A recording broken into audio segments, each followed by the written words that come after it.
Saudara penjabat Bupati Aceh Besar Muhammad Iswanto diwakili Sekretaris Daerah Sulaimi menghadiri kegiatan launching Jaksa Masuk Daya di Pondok Pesantren Modern Al-Manar, Kecamatan Kurung Baruna Jaya, Aceh Besar pada Selasa 12 September 2023. Kegiatan yang diselenggarakan oleh Kejaksaan Tinggi Aceh bekerja sama dengan Dinas Pendidikan Daya Aceh, Bank Aceh Syariah, dalam rangka melakukan penyuluhan hukum dan sosialisasi edukasi inklusi keuangan kepada para santri daya.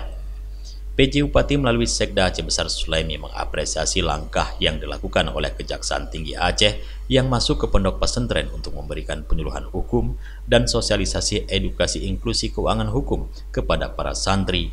Para santri bisa mengerti hukum dan terhindar dari delik hukum, apalagi dalam kondisi kemajuan informasi dan teknologi yang semakin canggih. Menurut Sulaimi, para santri merupakan generasi Z, di mana masa depan bangsa dan negara ada pada pundak mereka, sehingga diperlukan bimbingan dan pembentukan karakter.